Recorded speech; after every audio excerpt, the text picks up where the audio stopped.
హైదరాబాద్ లో metro rail project కానీ pharma city కానీ రద్దు చేయడం లేదన్నారు ముఖ్యమంత్రి రేవంత్ రెడ్డి. ప్రజా ప్రయోజనాలను దృష్టిలో ఉంచుకొని స్ట్రీమ్ లైన్ చేస్తున్నామని చెప్పారు. న్యూ ఇయర్ సందర్భంగా మీడియా ప్రతినిధుల చిట్ చాట్లో వివిధ అంశాలను షేర్ చేసుకున్నారు. ఎయిర్పోర్టుకి ముందు ప్రభుత్వం ప్రతిపాదించిన రూట్లతో పోలిస్తే దూరం తగ్గిస్తామన్నారు. BHEL నుంచి ఎయిర్పోర్టు వరకు 32 కిలోమీటర్ల డిస్టెన్స్ ఉంటుందన్నారు. MG బేస్ నుంచి పాత బస్తీ మీదుగా శంషాబాద్ ఎయిర్పోర్ట్ వరకు కొత్త మెట్రో రూట్ ఉంటుందని క్లారిటీ ఇచ్చారు.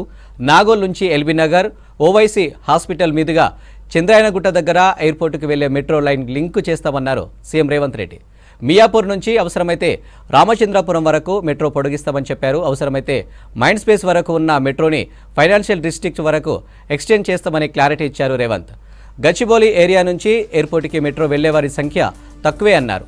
తాము కొత్తగా ప్రతిపాదిస్తున్న మెట్రో లైన్స్ ముందు ప్రభుత్వం ప్రతిపాదించిన మొత్తం కంటే తక్కువ అవుతుందన్నారు.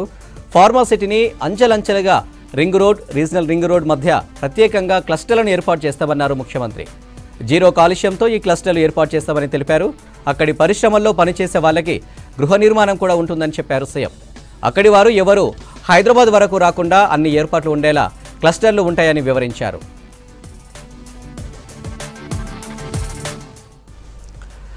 గతంలోనే సీఎం క్యాంపు కార్యాలయాన్ని స్టేట్ గెస్ట్ హౌస్గా మారుస్తామని చెప్పారు ముఖ్యమంత్రి రేవంత్ రెడ్డి. ఇప్పటికే అధికారాన్ని వికేంద్రీకరించామని చెప్పారు సీఎం. మంత్రులకు ఉమ్మడి జిల్లాల వారీగా ఇన్ఛార్జీలుగా బాధ్యతలు అప్పగించామన్నారు రేవంత్. ఇక యువతకు అవసరమైన స్కిల్స్ పెంచేందుకు ప్రత్యేక యూనివర్సిటీలు ఏర్పాటు చేస్తామన్నారు సీఎం. అంతర్జాతీయ స్థాయిలో ప్రమాణాలు కలిగిన ప్రముఖ పేరున్న పారిశ్రామికవేత్తలతో స్కిల్స్పై శిక్షణ ఉంటుందన్నారు ముఖ్యమంత్రి. సాధారణ డిగ్రీలకు ఉండే అర్హతలన్నీ ఉండడంతో పాటు అదనంగా స్కిల్స్ ఉంటాయన్నారు. 100 బెడ్స్ ఆసుపత్రి ఉన్న చోట నర్సింగ్ కాలేజీ ఉండేలా చర్యలు తీసుకుంటామన్నారు రేవంత్. విదేశాలకు వెళ్లే యువతకు ఓరియంటేషన్ ఇప్పిస్తామన్నారు.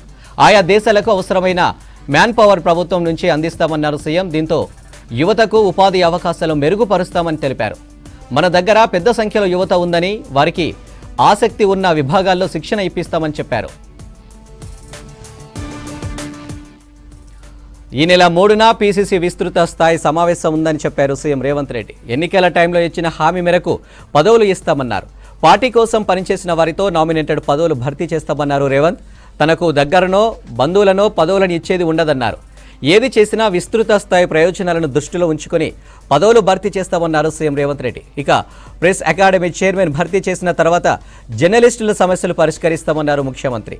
హైదరాబాద్ కమిషనర్లను నియమించామని, వారికి అవసరమైన మ్యాన్ పవర్ను వాళ్లే తీసుకుంటారని వివరించారు.